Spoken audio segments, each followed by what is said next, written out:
독립군들이 이제 일본군의 대토벌에 대비해가 피신할 곳이 어디밖에 없습니다. 장백산밖에 없다. 그래서 전부 다 이제 각 지역에 있는 사람이 장백산으로 이제 피신 계획을 세웠어. 그러니까 10월 달에 이건 피신을 하고 저쪽에는 공격을 하고 그렇게 해서 이제 저기 우리가 잔 활용 거기를 해서 일로 이제 해서 장백산으로 피신을 하게 된 거죠.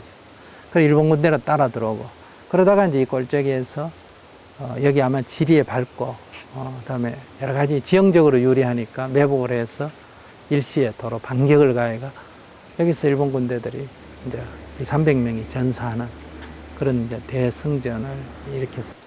승전 소식이 전해지니까 국민들에게는 엄청난 그 큰 소식이 됐죠. 뭐 100만 군대를 가진 일본군하고 얘기해 보면 그거는 아무것도 안 되지만은 그러나 이제 이 어려운 사람에게는 이게 막 엄청난 그런 어떤 소식이 돼서 우리들이 오랫동안 우리들의 이렇게 내리 속에 남아 있는 정산리 대첩이다 이렇게 알려진 겁니다.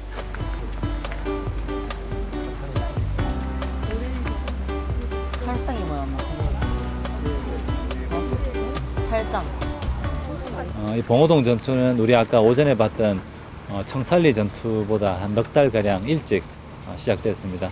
어떻게 보면 청살리 전투가 벌어진 이 발단이 되었다고나 할까요? 일본은 대대적으로 이 홍모두 장군의 부대를 추격하기 위해서 대대적으로 이 군대를 조직해서 여기까지 오게 된 거죠.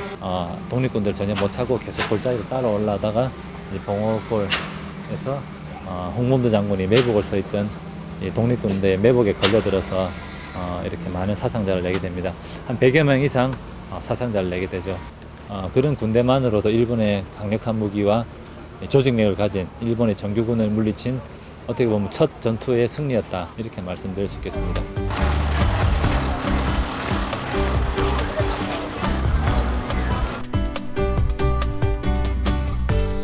또 독립운동가들이 여기 와가지고 한인 사회를 만들고 그리고 자라는 세대에게 독립운동가를 양성하기 위해서 많은 학교를 지었습니다. 서전서숙이라고 해서 바로 이곳 용정에서 처음으로 이 근대식 교육기관을 이제 만들기도 했고요. 그 외에도 또 여러 가지 6개의 학교가 만들어져서 이렇게 인재를 양성하다가 그 6개가 다 통합이 되어서 이 대성중학교가 되었습니다. 그래서 우리 잘 아는 윤동주 시인도 이 대성중학교의 전신이었던 학교에서 학교를 다니다가 통합이 됐죠. 그래서 지금도 윤동주 시인과 문익환 목사님의 모교이기 때문에 이렇게 많은 사람들이 찾아오고 있습니다.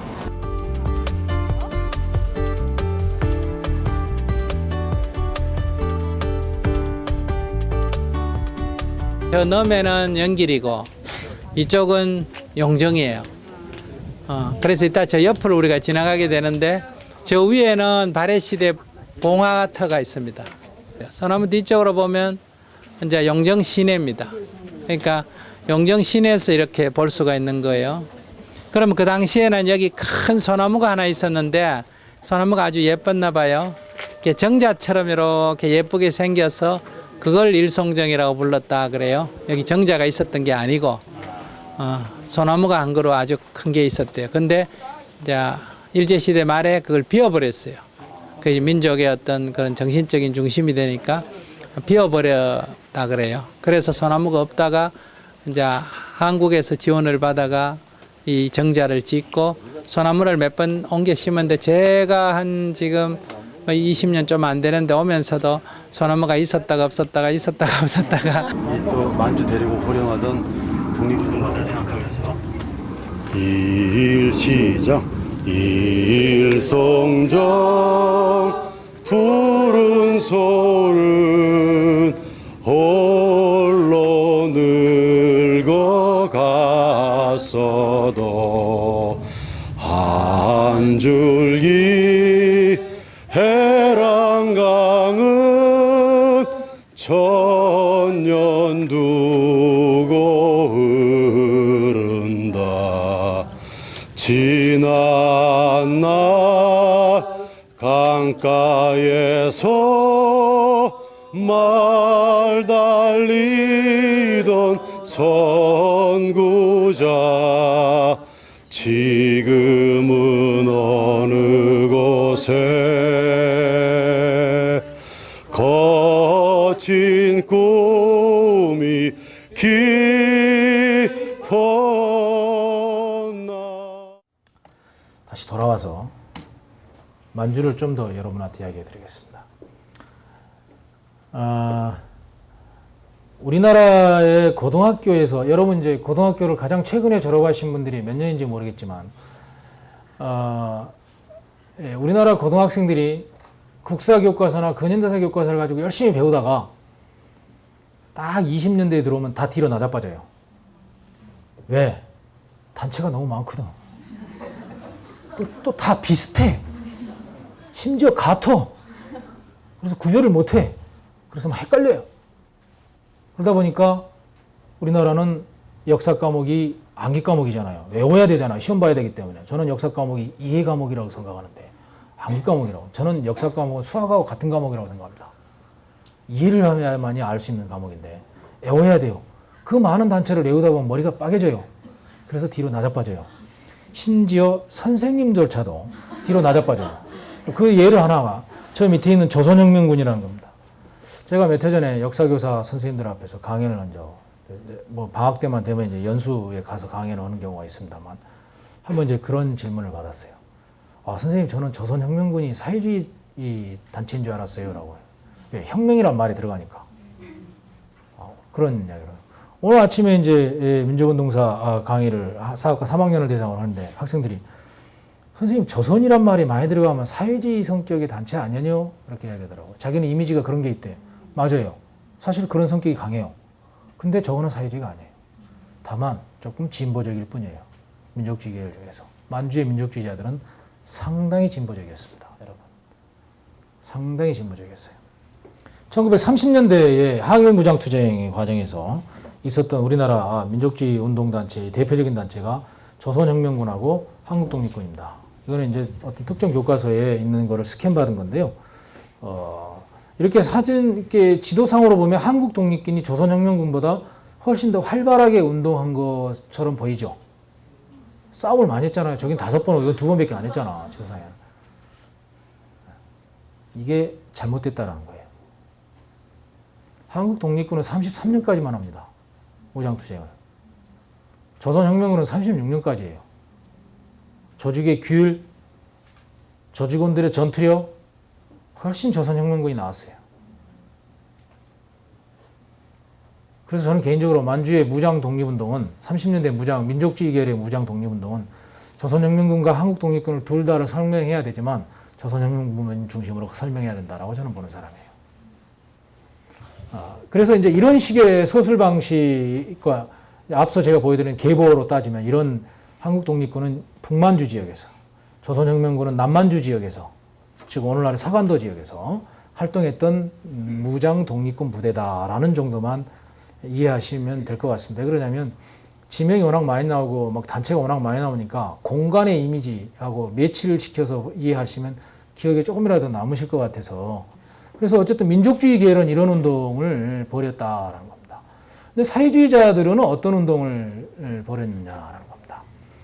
사회주의자들은 중국 공산당 유격대에 소속이었습니다. 민족주의자들은 중국인들하고 연합해서 싸우긴 했지만 중국인들이 운영하고 중국인들이 지휘하는 지휘부에 완전히 소속되어서 싸우지는 않아요. 자기의 부대의 고유한 독자적인 명칭을 갖고 있는단 말이에요. 근데 조선인 사회주의자들은 철저하게 중국 공산당에 입당해서 중국 공산당 게릴라 대원의 일환으로 싸웁니다. 이게 투쟁 방식이 달랐어요, 둘이가. 그래서 이제 그러면 둘이 달랐는데 어떻게 어느 게 맞느냐라는 거예요. 어느 게 정당하느냐, 어느 게 맞고 틀리냐의 문제는 아닌 것 같아요. 제가 볼 때 하나는. 두 번째는 그럼 어느 게 더 효율적이었느냐. 저는 중국 공산당에 들어가서 활동하는 방식과 같이 중국인하고 연합해서 활동하는 게 가장 효율적이었다고 봅니다. 들어가서 활동을 하든 중국인하고 연합해서 활동을 하든 어쨌든 협조해서 활동하는 것이 가장 효율적인 활동 방식이었다고 보는 거예요. 왜? 1934년 만주 지역의 인구 통계를 보면 일본 제국주의가 낸 통계지만 만주의 중국인은 3,400만이었어요. 조선인은 70만이었습니다. 비교가 안 돼요. 만주는 한반도보다 최소 6배 이상 넓은 땅입니다. 인구 70만 명이 6배 이상 넓은 땅에 분포에 살아보십시오. 점 찍어봐야 점이 나오지도 않는 그런 인구 분포 양상인 거죠. 다시 말하자면 중국인들 사이에서 중국인들의 문화 속에서 포위되어 있다. 민족주의자들이나 사회주의자들이나 중국인들과 같이 연합해야 되는 운동이 지극히 정상적인 운동이다. 자, 그러면 여기에 문제가 남는 게 하나 있어요. 민족주의 계통은 자기 이름을 갖고 운동을 했습니다. 근데 사회주의 계통은 중국 공산당의 이름으로 운동을 했어요. 여기에 문제가 있는 거예요. 이들을 어떻게 평가할 것이냐라는 겁니다. 이 사람들은 중국 혁명을 위해서 운동한 거잖아요. 중국 공산당에 들어간 거니까. 라는 것이죠. 이게 문제라는 거죠. 중국 공산당에 들어가서 중국 혁명을 위해서 활동한 사람을 어떻게 왜 평가를 해야 될 것이냐라는 겁니다. 이거는 이제 1990년부터 시작되어지는 북일 수교 협상 과정에서도 제기된 쟁점이기도 하기 때문에 알아둘 필요가 있는 부분이에요. 중요한 것은 사회주의자들은 왜 중국 공산당에 들어갔을까라는 거죠. 그들은 어떤 생각을 갖고 들어갔을까라는 거죠. 그들은 돌아가는 것이 지름길로 가는 것이다라고 생각을 했어요. 한마디로 정리하면. 자기들한테는 곧장 걸어가는 것보다 돌아서 걸어가는 것이 지름길로 가는 길이다라고 생각을 했다는 겁니다. 다시 말하자면 만주에 있는 일본이나 한반도에 있는 일본이나 똑같은 일본이죠.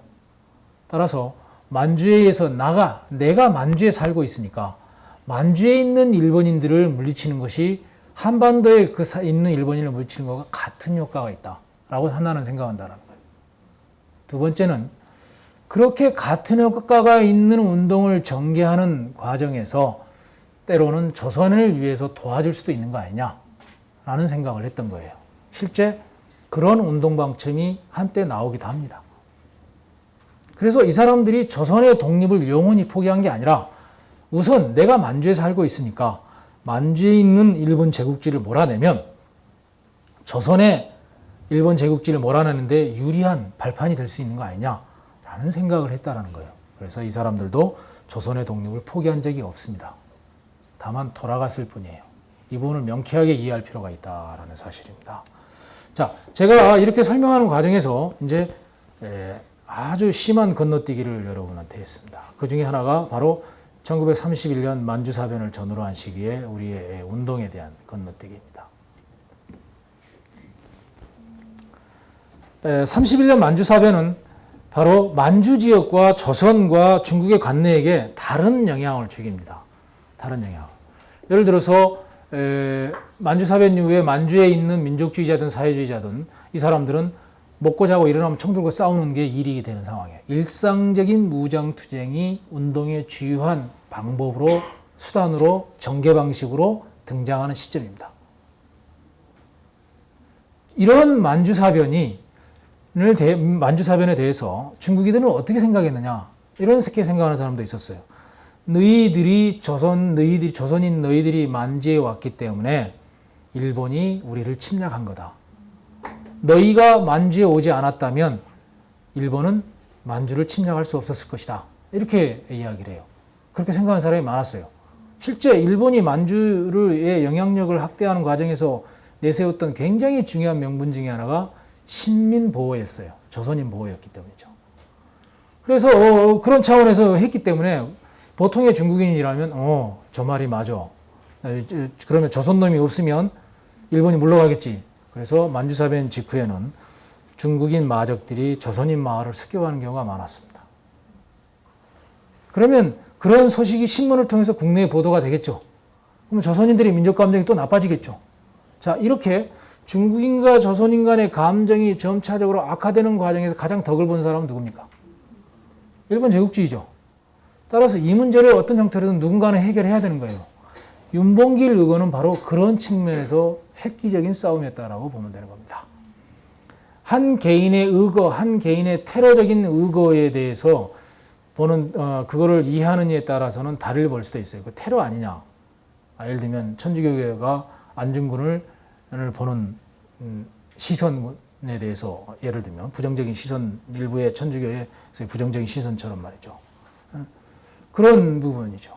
그래서 윤봉길의 행동에 대해서 비판적으로 보는 사람도 있을 수 있습니다. 그러나 제가 볼 때는 당시의 민족운동의 지금과 같은 정황에서 보면 윤봉길은 중국인의 반한국인 감정을 녹여주는데 굉장히 결정적인 역할을 해요. 아주 큰 역할을 합니다. 이런 그 윤봉길의 활동이 만주사변 때 일어났다고 한다면 1929년, 30년, 31년 시기에 만주 지역의 민족운동을 이해하는 또 하나의 중요한 키워드, 지금 제가 민족주의 이야기하고 사회주의 이야기했습니다. 또 하나의 중요한 키워드 중에 하나는 김일성이라는 존재를 이해할 필요가 있다는 겁니다. 그거는 만주 지역의 민족운동사를 이해해서가 아니라 북한을 이해하기 위해서는 이해할 필요가 있다는 사실이에요. 왜? 북한은 주체사상의 시작을 1929년에 타도 제국주의 정명으로부터 시작되어지는 오랜 기간의 항일 투쟁, 특히 만주사변 이후에 15년간의 무장 투쟁의 과정에서 주체사상이 형성되었다라고 이야기를 하기 때문에 북한 사회의 핵심 키워드입니다. 북한 사회를 이해하는 기본 원리는 주체사상이니까 그것을 역사적으로 그 사람들이 형성되었다고 자기들이 말을 하는데 그 사람들은 논리를 우선 이해를 해야 그것이 아니다, 기다, 어디가 맞다, 틀리다라고 판단할 수 있는 거 아니에요. 그래서 항일무장 투쟁을 이해할 필요가 있다는 거예요. 이 사진은 동아일보에 1937년 6월 달에 보도된 호해입니다. 호해. 이 사진은 김일성이라는 인물이 국내의 대중들에게 알려지는데 가장 결정적인 사건이었습니다. 그래서 호해로 나올 정도로. 그러니까 여러 만주에 있는 여러 빨치산 지도자 중에 한 사람이다라고 생각하면 돼요. 김일성이는. 근데 왜 이 사람만 이렇게 유달리 부각이 되었느냐라는 점입니다. 그 부분은 이 사건 1937년 6월에 있었던 보천보 전투를 이해하지 않으면 설명이 안 돼요. 중일전쟁이 일어나기 한 달 전에 있었던 사건을 이해하지 않으면 설명이 안 돼요. 북한이 주장한 것처럼 위대한 장군님께서 부하들을 지휘해서 말이야 큰 전과를 거뒀다? 새빨간 거짓말. 저기 산 뒤에서, 산 위에서 보천보가 바라보는 산 뒤에서 작전 지휘하고 있었는데 내려가지도 않고 산 위에서. 그거는 저는 물증을 갖고 있어요. 김일성 부하의 해고록이 있기 때문에 중국에 사는, 북한에 살지 않고. 그런데 어쨌든 이것이 이 사람을 굉장히 유명하게 만든 사건인데 왜 그러면 이 사건이 중요하냐는 겁니다. 일본은 1936년 시점, 37년 시점이 되면 이제 조선의 치안은 안정되었다라고 스스로 결론을 내려요. 이제 치안의 평정에 대해 굉장한 자신감을 갖습니다. 근데 거기에 대놓고 한다 딱 뒤통수 때린 사람이 이 사람이에요. 그래서 난리가 난 거예요. 딱 이렇게 판단해 보니까 이 친구가 이렇게까지 치고 빠지기를 잘하는 것은 자기들이 경찰력과 군사력을 동원해도 잡을 수 없고 자기들의 경계망을 뚫고 들어와서 공격한 거지 않습니까? 이런 것은 내부에 내통자가 있지 않는 한 불가능하다라고 그래서 탐문을 시작하죠. 그런 과정에서 이른바 제만한인 조국광복회라는 조직을 발굴해내는 거예요. 일본 제국주의가. 그래서 우리나라의 단일 조직사건 사상 가장 많은 사형자와 가장 많은 무기력자와 가장 많은 재판 받은 사람들을 만들어내는 게 이른바 해산사건이라는 사건입니다.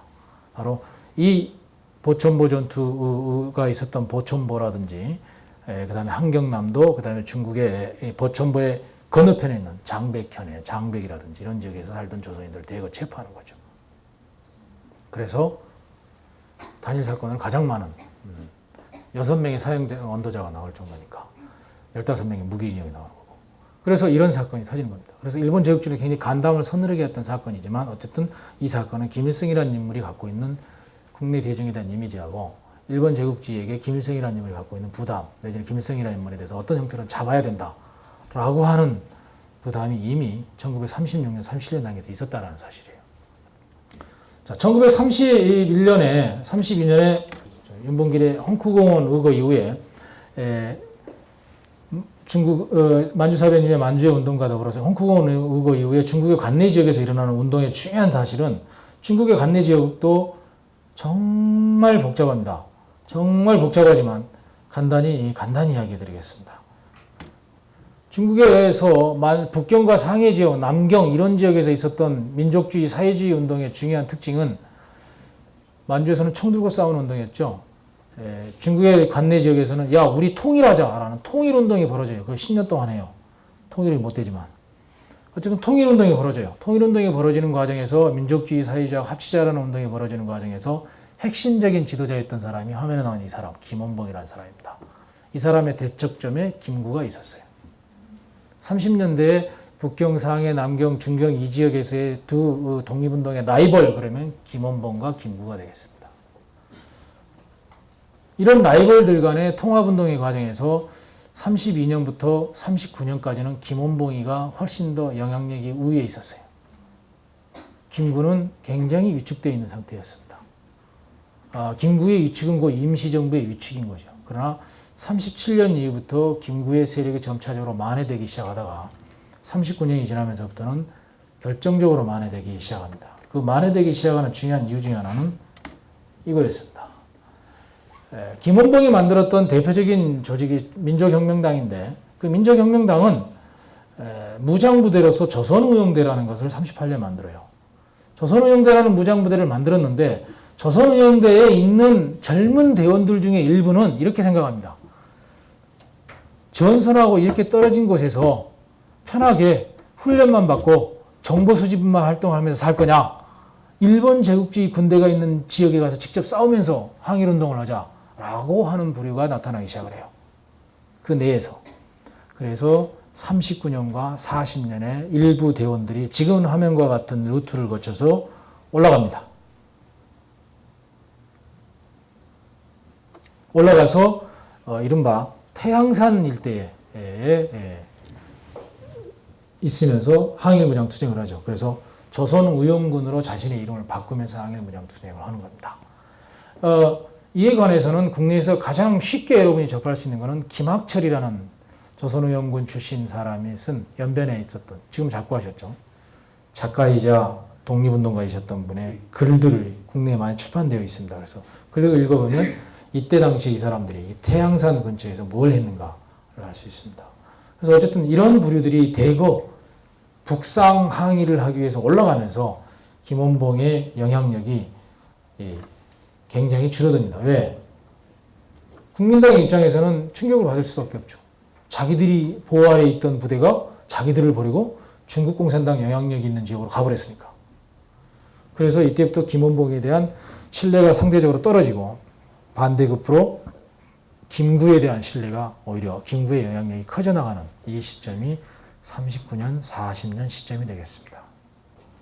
지금 화면에 나온 이 사진은 바로 그 북상해서 올라간 조선의용대 대원들과 현지에서 일본군을 탈출한 사람 내지는 중국 공산당에 있던 조선인 대원들이 연합해서 만든 부대가 조선의용군입니다. 그 사람들이 벽에다 쓴 선전구호죠. 중한양민족이 연합해서 일본 강도를 타도하자라는 선전구호를 벽에다 붙이고 있는 장면입니다. 이런 식으로 이 사람들은 중국인과 같이 중국 땅에서 항일운동하는 것이 일단 독립운동이 최우선이다라고 생각을 하는 거예요. 그래서 이렇게 활동을 했다라는 겁니다. 이렇게 활동하는 조선의용군도 있었다라는 사실입니다. 근데 사실은 김구나 김원봉은 결과적으로 서로 통합을 하지 못하다가 김원봉이 이렇게 위기에 처하는 이 상황에서 조선의용대가 북상해버리니까 더욱더 위기에 처할 거 아닙니까? 영향력이 축소될 거 아닙니까? 이 상황에서 김원봉은 그때까지는 임시정부 너희가 우리한테 와라. 우리가 더 영향력이 큰 단체 아니냐. 우리가 더 많은 사람을 포용하지 않았느냐. 그리고 너희가 우리한테 와야 된다. 이런 주장을 강력하게 했던 사람인데 오히려 이 사람이 1941년이 되면 들어가요. 임시정부로. 내가 임시정부 합류할게 하고 결정을 내립니다. 자기 조직을 다 임시정부에 합류하도록 만들어요. 왜 합류했냐라는 겁니다. 그 중에 하나가 이거였습니다. 자기가 지휘하는 부대의 북상이었습니다. 다른 하나는 다른 각도에서 이해할 필요가 있다. 그게 바로 정세의 변화입니다. 1939년에 유럽에서는 독일의 나치가 폴란드를 침공하면서 제2차 세계대전이 일어났습니다. 1940년이 되면서부터 독일 나치는 소련을 공격하기 시작을 해요. 그러면서 전선이 서부와 동부로 급속하게 확대되기 시작합니다. 이런 와중에 미국과 영국은 대서양 헌장을 만들어서 발표하면서 민주주의의 이름하에 모든 반파시즘 세력들을 결합시키고자 하는 싸움의 원칙을 합의를 해요. 그래서 소련이 거기에 가담을 합니다. 소련이 그 가담하면서 연합군 세력이 급속하게 늘어나기 시작합니다. 이때 미국과 영국이 했던 중요한 정책 중에 하나가 영국에 망명되어 있던 유럽의 여러 망명 정부가 있었을 거 아닙니까? 드골이 이끌었던 프랑스라든지 이런 망명 정부가 이걸 다 정부를 승인해줘요. 그래서 좋다. 아시아 태평양경에서 전쟁이 일어나면 미국과 영국이 임시정부를 승인할 수 있는 아주 좋은 기회가 되어 돌아올 것이다. 그렇게 되면 자신이 바깥에서 임시정부와 대결적인 경쟁적인 관계에 있는 상황에서 임시정부가 국제적인 승인을 받게 되면 자신은 철저하게 세분리가 된다는 거예요. 오히려 분리해버리는 거죠. 그래서 그렇다면 임시정부에 들어가서 자신의 영향력을 키워내자. 그리고 임시정부가 미국과 영국 등으로부터 승인받는 것에 대비하자라고 생각. 그래서 임시정부에 합류하는 거예요. 운동의 정세와 관련해서 운동가들의 선택을 판단해야 되고 운동가들의 선택과 행동을 주목해야 되는 것입니다. 우리가 생각하는 것은. 그 사람들, 그러니까 제가 이제 이 부분을 이야기하는 이유는 그냥 독립을 위해서, 그냥 항의를 위해서 이 사람들은 그냥 싸웠던 거 아니라는 거예요. 이 사람들이 살았던, 이 사람들이 싸웠던, 이 사람들이 활동했던 공간에는 항일이라는, 민족이라는 거대한 담론적인, 거대한 용어, 우리를 억누르는 거대한 어떤 이미지에 의해서 이 사람들이 움직였던 오만 생각하면 안 된다는 거예요. 거기에는 그들 나름대로의 정치가 있었던 사실입니다. 그것을 가장 잘 보여주는 것이 중국의 관내 지역에서의 김구와 김원봉의 관계다라고 보시면 돼요. 그래서 어쨌든 그런 정세의 변화를 예견을 하고 김원봉이 임시정부에 가담을 하는 겁니다. 그러면서 또 임시정부가 이때부터 실질적인 독립운동의 지도기관으로서 중국 관내 지역에서는 실질적인 독립운동의 지도기관으로서 역할을 해나가는 겁니다. 그리고 광복군이 바로 그 영향력을 보장해주는 무장부대가 됩니다. 그러나 김원봉은 1941년에 임시정부에 합류하고서도 자신이 지휘하는 조선의형대, 자신의 영향력 아래에 있던 조선의형대를 분산시키지 않고 그것만을 별도로 광복군의 독립된 부대로 딱 해놔요. 그게 바로 광복군 2지대입니다. 2지대. 그러니까 김군은 애초에는 조선의형대를 다 이렇게 흐트러뜨리려고 그랬다고요. 그래야 김원봉의 영향력이 줄어드니까. 김원봉이 그걸 거부했죠. 거부하는 과정에서, 타협하는 과정에서 김원봉이는 자기의 영향력을, 자기 신의 영향력에 있는 무장대를 그대로 고스란히 간직하게 되는 거죠. 광복군 이름으로 있지만 이게 당시에 중국의 관내에서의 독립운동의 모습이었다는 겁니다. 1928년에 조선의 사회주의 운동은 굉장히 큰 전환점을 맞이하게 됩니다. 그게 바로 조선공산당의 해산입니다. 그리고 조선공산당을 새롭게 만들어라는 운동이에요. 그것이 가장 큰 전환입니다. 그래서 1930년대 국내 사회주의 운동은 조선공산당 재건운동이다라고 보시면 돼요. 그럼 어떤 방향의 재건이냐라는 겁니다. 20년대 조선공산당은 지식인 중심의 정당이라는 평가를 받았어요. 그래서 노동자와 농민 중심의 정당으로 좀 바꿔달라. 바꾸라라는 지시가 모스크바에서 떨어집니다. 모스크바의 지시에 따라서 조선공산당도 그러면 노동자와 농민 중심으로 새로운 정당을 만들자라고 해서 30년대에 노동운동하고 농민운동을 열심히 해요. 열심히 하는 과정에서 조선공산당 재건운동이 일어나는 겁니다. 그런데 재건은 되지 않았어요. 조선공산당이 재건된 것은 1945년 광복 이후 9월 달입니다. 재건을 하지 못하고 일본 제국주의 탄압을 계속 받는 과정에 있었던 것이죠. 그럼 민족주의자들은 어떻게 되느냐 하면 30년대. 1931년 5월 달에 신간회가 해소됩니다. 신간회가 해소된 이후에 조선인 국내에 있던 민족주의, 비타협적 민족주의자들은 사실상 운동의 조직적 기반을 상실해버려요. 그랬을 때 이 사람들이 선택했던 선택 지점이 어디냐? 바로 조선학 운동과 같은 우리 문화, 우리 국어를 보존하고자 하는 운동으로 갑니다. 그래서 그 명칭이 조선학 운동인 거예요. 국내의 대표적인 조선학 운동의 지도자가 위당 정인보라든지 민세 안재홍 같은 사람들이 되겠습니다. 그래서 30년대 비타협적 민족주의자들은 전혀 다른 길로 간다는 사실입니다. 이전처럼 투쟁적인 모습을 보이지는 못한다는 사실이에요. 그래서 문화운동적인 성격의 운동으로 전환돼 나간다. 그럼 타협적 민족주의자들이 다수는 어디로 가느냐? 점차적으로 친일로 간다라는 사실입니다. 이것이 30년대 국내 운동의 모습이라고 보시면 될 것 같아요. 자, 30년대 운동 이후에 이제 1940년대 우리나라 독립민족운동 과정에서 중요한 전환점은 1941년 12월에 있었던 일본군의 하와이 진주만 기습입니다. 진주만 기습은 민족운동가들에게 어떤 인식을 주느냐라는 것입니다. 많은 사람들은 이 전쟁에서 일본이 이길 거라고 생각하는 사람도 많았지만 민족운동가들 가운데서는 이 전쟁은 일본이 지는 결정적인 싸움이라고 생각하는 사람들도 많았어요. 그래서 바로 구상하는 것이 건국 구상이 되겠습니다. 1940년대 우리나라 민족운동단체에는 1910년대 독립운동단체에서 흔히 볼 수 있는 신흥, 신한 이런 말이 없어요. 그리고 건국과 관련되어지는 단체 이름이 나오는 거예요. 그것은 바로 1940년대에 우리나라의 정세와 맞물려서 설명할 수 있는 부분이 있다라는 사실입니다. 그래서 광복 직전에 우리나라의 대표적인 독립운동단체 4개를 들어라 그러면 저는 이렇게 듭니다. 중층의 대한민국 임시정부, 연안의 허북조선독립동맹, 소련 하바rov스크의 조선공작단위원회, 그 다음에 서울의 건국동맹이라는 4개의 단체를 들습니다. 자, 대한민국 임시정부의 지도자는 김구였고 허북조선 독립동맹의 지도자는 김두봉이었습니다. 건국동맹의 지도자는 여운형이었고 조선공작단위원회의 지도자는 김일성과 최용건이었습니다. 이런 4개의 단체가 만들어졌는데 4개의 단체는 공통되게 대한민국 임시정부는 건국강령을 제정을 해요. 그래서 독립 이후에 나라를 어떻게 운영하겠다라는 기본 컨셉을 정확하게 확정해 놓고 있었습니다. 이미. 그게 1940년대라는 사실이에요. 여운형이 만든 서울에서의 건국동맹 1944년에 결성된 단체 이름이 건국이에요. 조선공작단위원회의 중요한 목적은 새조선 건설을 준비한다라는 게 제1차 목적이었습니다. 화북조선독립동맹도 마찬가지였어요. 따라서 1940년대 우리나라 독립운동의 가장 중요한 특징은 바로 건국에 대비하는 운동이었다라는 사실입니다. 건국에 대비하기 위해서 어떻게 해야 되느냐? 가능하면 서로 연합하자라고 말을 합니다. 그래서 서로 연합하기 위해서 어떻게 하려고 그랬느냐? 조직원을, 자기가 가장 믿는 조직원을 보내서 연결을 시도해요.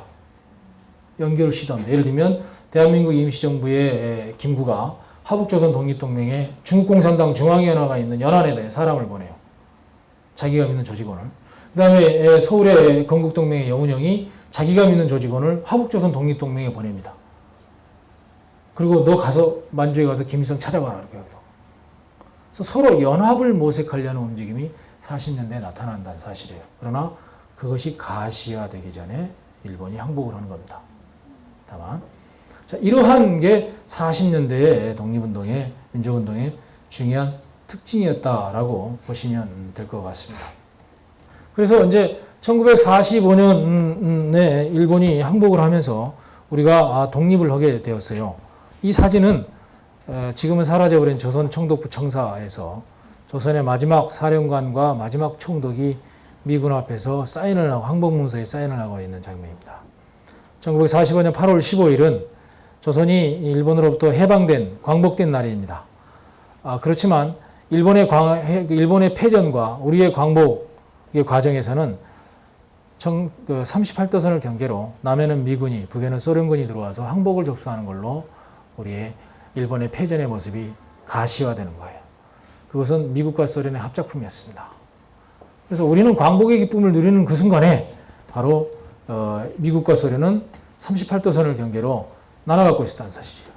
서로 한반도를 나누어서 일본군이 항복을 접수했다는 사실입니다. 당시 일본군의 병력이 얼마였길래 그렇습니까? 라고 하면 최소 24만, 맥시멈 62만이에요. 한반도에 있는 일본군이. 그래서 그렇게 나누어서 일본군의 항복을 접수하게 되었는데 그것은 예상 밖으로 관동군이 빨리 무너졌기 때문이기도 합니다. 너무나 빨리 무너졌기 때문에. 소련군의 진격 속도가 너무 빨랐거든. 미국이 준비하고 있지 않은데. 그런 과정이었습니다. 그래서 사실은 우리가 이 화면에 나와 있는 것처럼 광복의 기쁨을 누리는 그 순간에 사실은 한반도는 38도선을 경계로 또 다른 경계선이 그어지고 있는, 경계선이 그어지기 시작했다는 사실입니다. 여기 이곳은 전라남도 장흥군입니다. 이 시골 마을에 태극기가 너무 많아요. 그렇죠? 일제시대의 태극기는 어떤 의미가 있느냐? 여러분은 오늘날에 집에 조선민주주의인민공화국 국기 놔두고 있으면 무슨 법에 걸려요? 국가보안법에 걸리죠? 일제시대 태극기를 집에 가지고 있으면 치안유지법 위반이 있어요. 감옥에 가, 감옥에. 근데 일제시대에 우리 국민들이, 우리 조선인들이 태극기를 볼 기회가 몇 번 있었겠습니까? 3.1운동, 60만 세, 광주학생 운동. 전부 다가 아니라 일부만 받겠죠. 20년대 말에 태어난 30년대 초에 태어난 사람은 이게 태극기인지 보자기인지 모르고 갖고 있는 거죠. 그러다가 걸려가고 감옥에 간 사람도 있어요. 실제. 그래서 태극기를 갖고 있는 것 자체가 불법이던 시대인데 어떻게 해서 광복이 된 그 순간에 이렇게 많은 태극기가 등장하느냐라는 겁니다. 어떻게 가능했겠어요? 여러분의 창조적인 상상력을 발휘해 보세요. 그렇죠. 일장기죠. 일장기는 태극기로 바꾸기 굉장히 쉬워요. 시골에 숫댕이가 오지게 많습니까? 공건 이감 딱딱 찍으면 되는 거고 집에 있는 파란색으로 다 모양 그리면 태극 모양 그리면 끝나는 거죠. 이게 그거예요. 지금.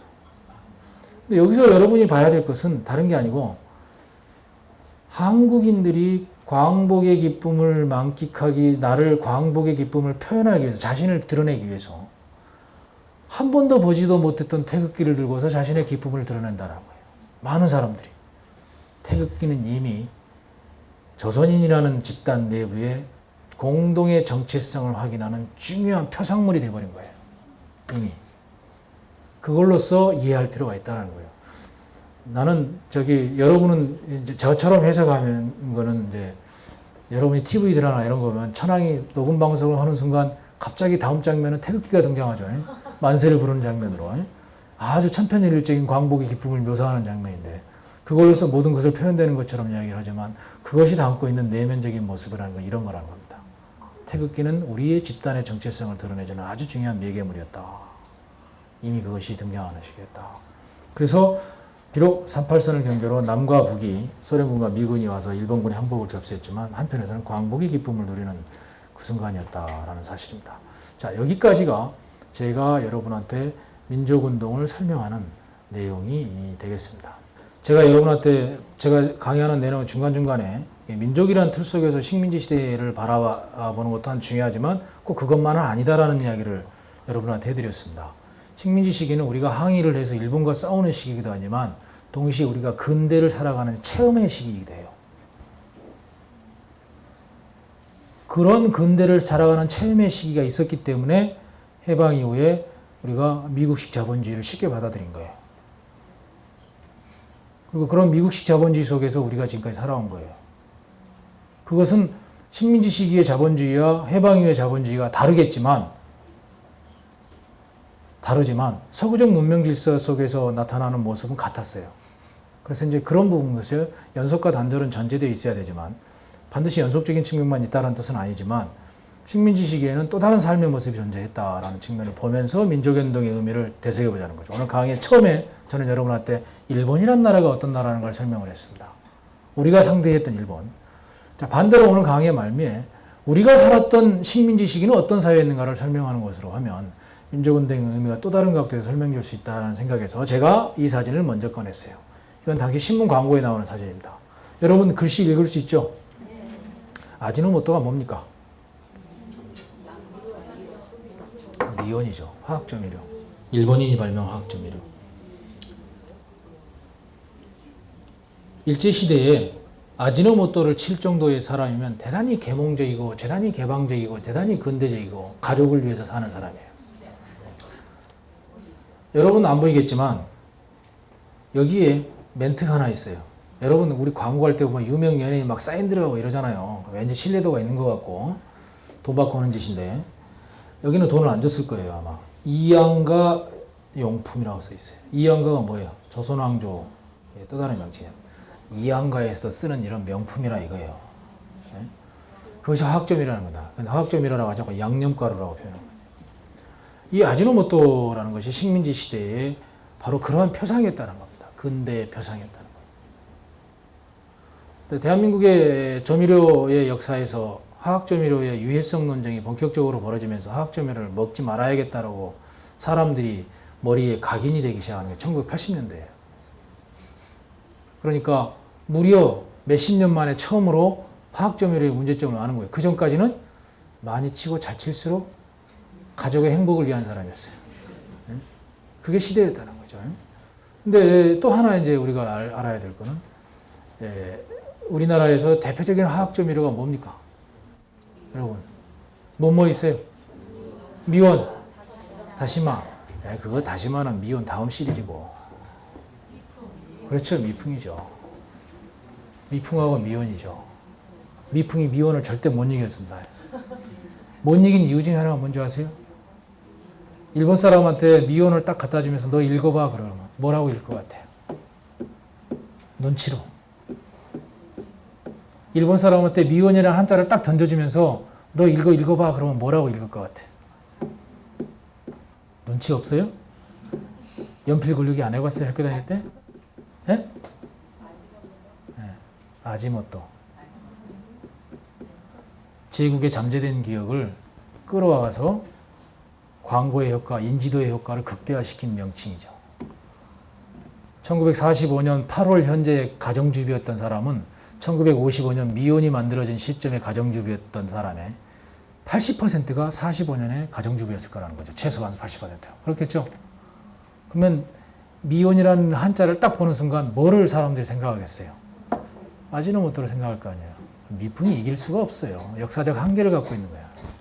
이병철 씨가 전략을 잘못 짠 거죠. 이게 식민지의 삶이라는 겁니다. 이러한 근대적 삶을 많은 사람들이 살았다라는 겁니다. 이런 삶 속에서 이제 이게 1930년대 우리나라 여학생 교복이지만 전혀 촌스럽지가 않아요. 왜 그러냐면 여기에서 지금 오늘 와 계시는 사람들의 다수가 이런 복장으로 학교를 다니셨기 때문에 먼 과거가 아니라는 거죠. 식민지 시대 우리나라 여성들이 양장에 대한 거부 반응을 줄이는 데 가장 결정적인 역할을 했던 것은 교복입니다. 서구식 의복 스타일을 입기 시작하는 이유 중에 하나가 교복이에요. 자, 이러한 교복 속에서의 삶을 살아왔던 삶이 남자나 여자를 불문하고 1983년까지 지속되었어요. 교복 자율화가 83년에 이루어지니까. 그러니까 우리의 삶이 한 부분에서 연속되어지는 모습을 보이는 거죠. 여기 나와 있는 남성은 어느 나라 사람입니까? 도대체 어느 나라 패션이에요? 네, 제 아버님 패션이에요. 제 아버님. 제 아버님이라는 뜻이 아니라 제 아버님 패션이 이렇다고요. 명절만 되면 이렇게 입으셔. 지금도. 익숙하시죠? 네. 이게 식민지 시대에 형성된 한국 남성의 근대적인 모습이었어요. 패션에서. 옷감이 비쌌거든요. 옷은 한복으로 입고 나머지는 다 현대적으로 바꾸는 거죠. 20년대, 30년대로 들어오면서 오늘날 여러분이나 내가 알고 있는 일반적이고 지극히 보편적인 가치체계가 이미 우리 사회에 뿌리내리고 있었다는 사실입니다. 상당 부분이. 그렇게 뿌리내렸던 가치체계는 사실은 근대적인 삶, 문명적인 삶의 가치체계라는 것이죠. 플러스 독립운동의 가치체계는 민주주의의 가치체계였어요. 가장 중요한 것은. 왜? 일본 제국주의가 민주주의 국가가 아니었기 때문에. 2차 세계대전은 파시즘 대 반파시즘 간의 전쟁이었습니다. 그래서 이겼어요. 다시 말하자면 민주주의를 수호한 거죠. 그것이 1941년에 대서양 헌장의 못을 받고 있는가 아까 제가 말씀드렸지만 민주주의 수호를 위해서 연합해야 된다라는 게 미국과 영국의 처칠과 미국의 루즈벨트가 합의한 사항이 대서양 헌장입니다. 다시 말하자면 일본과 싸우는 독립운동의 의미는 바로 민주주의 수호예요. 근데 그 가치체계는 일본 제국주의 지배하에 있기 때문에 우리가 그것이 얼마나 소중하고 중요하고 기본이 돼야 되는지를 모르는 상태로 왔어요. 대다수의 사람들은. 그렇죠? 그것은 해방이 의해서 느끼기 시작하는 거예요. 그리고 그걸 몸으로 가장 뼈저리게 느낀 게 1960년 4.19예요. 그래서 한편에서는 서구적 문명 질서 속에서의 삶을 배우는 겁니다. 식민지 시기에. 거기에 플러스 정치적 삶으로서의 민주주의, 일상의 도덕적 규율로서의 민주주의에 대한 삶은 식민지 시기에 배우지 못했던 거예요. 이게 식민지 잔재입니다. 그리고 그것을 배워나가는 게 해방 이후에 우리가 우리의 삶을 스스로 개척하면서라는 거죠. 그런데 그 민주주의의 가치를 처음을 받아들이는 과정은 민족운동이 없었으면 성립될 수 없었을 거라는 거예요. 어떠한 민족운동 지도자도 해방 이후 우리가 세워야 될 국가의 기본 원리는 민주공화정이었습니까? 그럼 사회주의자들도 마찬가지예요. 사회주의자들도 민주주의 원리를 전제로 하고 하잖아요. 그래서 광복 이후에 우리의 민족운동의 최대의 가치 중에 하나는 바로 민주주의의 원리를 이 사회에 뿌리내리기 위해서, 이 사회에 이식시키기 위한 운동이었다. 그것이 전환되어야 는 시기가 1945년 8월 이후다라고 이해할 필요가 있다는 겁니다. 이 서구적 문명 삶과 정치적인 민주주의의 삶이 결합되어 나가는 시점은 한참 뒤에요. 저는 개인적으로 완벽한 결합은 1987년 60민주화운동 이후라고 봅니다. 개인적으로. 한국인이 남의 눈치를 보지 않고 자유롭게 소비 생활을 유지할 수 있었던 개인의 창조적 다양성이 존중되어지는 시기는 1987년 60민주화운동 이후예요. 그 이전에는 남의 눈치를 봤어요. 미니 못 입었어요. 빨간색 옷 못 입었어요. 그렇죠? 자동차 색깔도 그렇잖아요. 영업용 노란 택시, 관용차 검정 택시, 딱 두 색깔밖에 없어. 자, 나의 다양성을 표현해주는, 보이지 않게, 그게 바로 사회적 민주화의 기본 아닙니까? 그런 부분이 제대로 결합되는 시기는 87년 60민주화운동 이후부터라고 보는 겁니다. 그리고 거기에 문화적 충격을, 그런 정치적 민주화의 문화적 충격을 던져준 것이 86 아시안게임하고 88 서울올림픽이라고 저는 생각을 하고 있어요. 그래서 나온 인물이, 대표적인 인물이 서태지와 아새끼들인 거고. 그러면서 대중의 소비 문화가 개인의 일상의 삶의 소비 문화, 자기중심의 소비 문화와 정치가 결합되는 겁니다. 여러분. 그래서 사실상 식민지 시대에 분리되어 왔던, 하나로 결합되지 못했던 삶이 제대로 합쳐지는 시기가 1987년 60민주화운동 이후다라고 이해할 필요가 있다는 거예요. 저는 단순하게 저항이라는 각도에서만 여러분한테 민족운동사를 지금 설명하고 있는 게 아니라는 것입니다. 그래서 결론을 이렇게 일부러 끌고 갔어요. 억지로. 이상 강연 마치겠습니다. 감사합니다.